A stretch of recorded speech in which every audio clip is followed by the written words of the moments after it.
Waitress pays for a veteran's meal the next day. Tanks roll up to her restaurant. The wind howled outside as Emily wiped down the counter of Rosie's diner. It was a slow night, the kind where time dragged and tips were scarce. She sighed, glancing at the clock. Only an hour left before closing. Just as she reached for the coffee pot, the door creaked open. A man stepped in. His uniform tattered, his boots caked with mud. He carried the weight of 1,000 battles in his weary eyes. Emily had seen her fair share of struggling customers, but something about him made her pause. He hesitated at the entrance, almost as if reconsidering stepping inside. Then with a deep breath he shuffled to a corner booth and sank into the seat. She walked over, menu in hand. Good evening, sir. What can I get for you? He glanced up, his weathered face softening at her warm tone. Just a cup of coffee, please. His voice was rough, as if he had not spoken much in days. Emily noticed how he gripped the edge of the table, his fingers trembling slightly. A single coffee.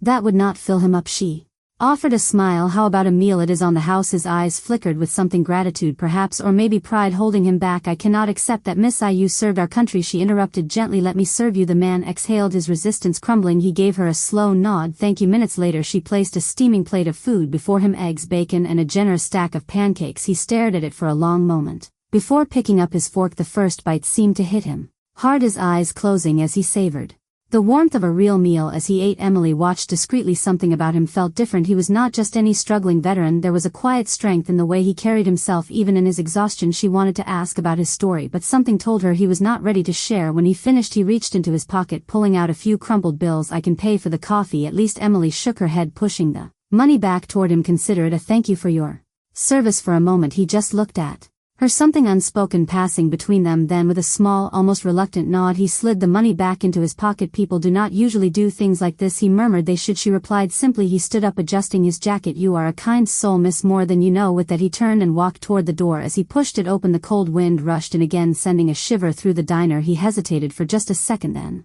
stepped outside, disappearing into the night. Emily stood there for a while, staring at the empty booth. Something about that encounter stayed with her, a feeling she could not quite shake, but she had no idea that by her simple act of kindness would set off a chain of events beyond her imagination. The next morning Emily arrived at Rosie's diner as the sun peeked over the horizon. She expected it to be like any other day, some regulars, a few truckers passing through, and the occasional new face, but as she pulled into the parking lot, her foot slammed the brakes. Her heart pounded in her chest. Right outside the diner a convoy of military vehicles was lined up, stretching down the road, and at the center of it all two massive tanks sat parked right in front of the entrance. A few customers had gathered outside, their phones raised, capturing the surreal scene. Emily's pulse raced as she slowly stepped out of her car, her breath visible in the crisp morning air. Soldiers in uniform stood around, some speaking into radios, others scanning the area as if they were securing the perimeter.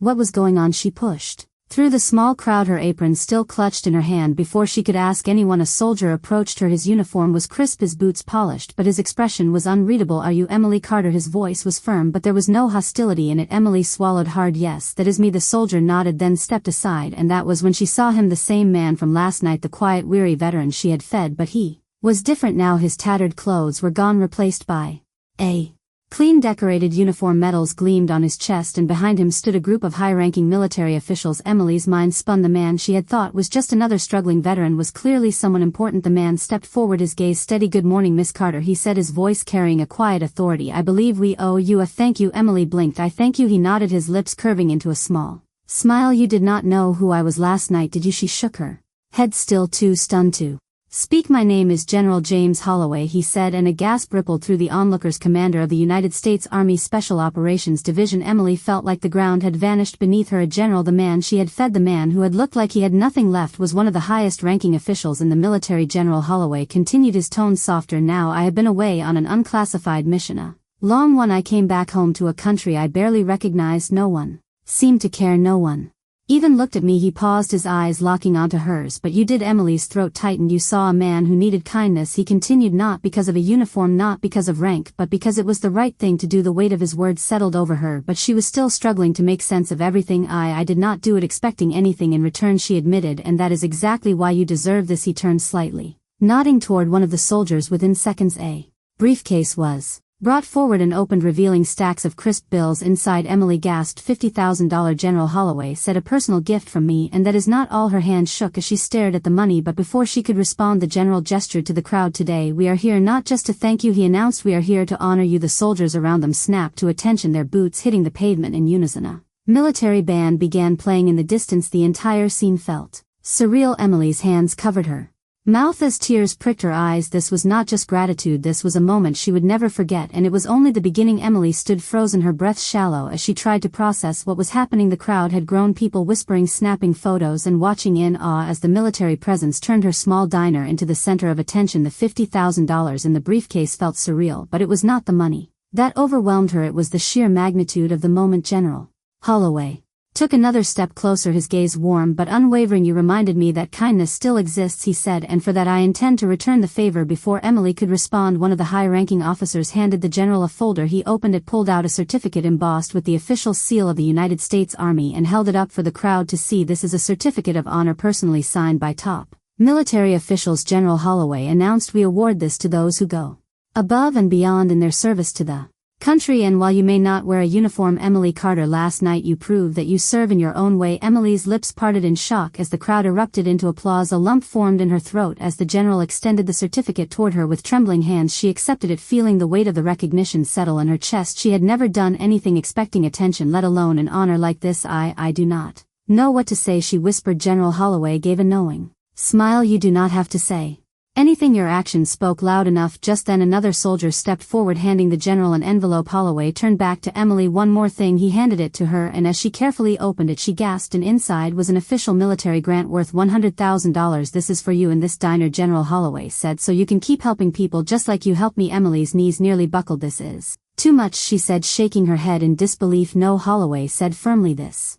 is just the beginning. The general turned to the crowd. We do not forget those who serve in the shadows, who give without asking. Emily Carter is proof that one act of kindness can change everything. The military band played again as more soldiers lined up, some saluting her, others shaking her hand. Tears slipped down Emily's face as she clutched the envelope, the certificate, and the overwhelming realization of how her life had changed in a matter of hours. Reporters had started to arrive, cameras flashing as they captured the moment. One news anchor approached Emily, microphone in hand. Emily, does it feel knowing your simple act of kindness led to all of this? She wiped her eyes and took a shaky breath. I never expected anything in return, she admitted. I just saw someone who needed kindness, that is all, and I hope this reminds people that sometimes the smallest gestures make the biggest difference. The general nodded approvingly. That is exactly why you deserve this. Just then another military officer approached Holloway, whispering something in his ear. He nodded, then turned back to Emily. There is one last thing, he said, something I need to show you. Emily's pulse quickened. What is it? Come with me, he said, his expression unreadable. The crowd parted as he led her toward one of the military trucks. The soldier standing guard saluted before pulling open the heavy door. Emily's breath hitched as she saw what was inside, and in that moment she realized this was even bigger than she had imagined. Emily's heart pounded as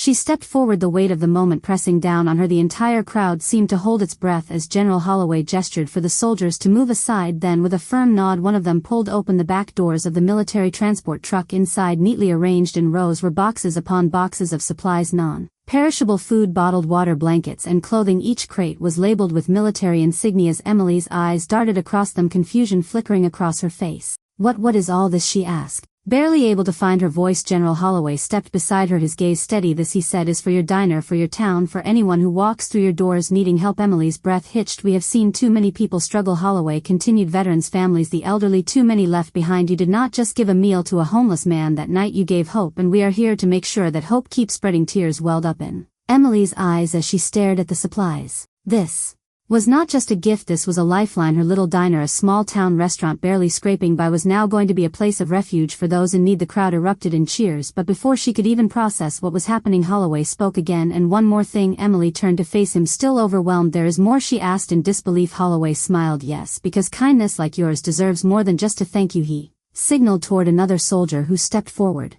holding a set of keys. Emily's brows furrowed as the soldier extended them toward her. What are these for? she asked hesitantly. The general nodded toward the street. Why don't you take a look? Emily turned and her breath caught in her throat. A brand new food truck gleaming under the morning sun was parked just the street. Its side was painted with the words Emily's Hope, serving those who serve us, in bold letters with an emblem of the American flag beside it. She staggered back, barely able to stand. No, this cannot be real, she whispered.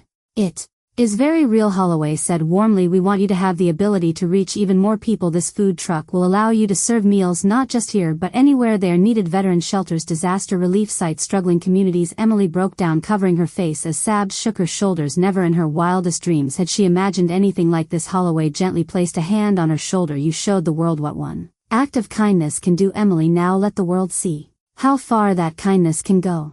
The crowd surged forward chanting her name. Reporters rushed to capture every moment, broadcasting it across the nation. Emily Carter, the small-town waitress, had become a symbol of compassion. She wiped her tears and took a shaky breath, gripping the keys in her hand. "I do not know how to thank you," she said. Holloway shook his head. "You already have. Now go make a difference." As the sun rose higher in the sky, Emily knew her life had changed forever, but more than that, she knew she was ready to change the lives of others, because kindness was not just a moment, it was a movement.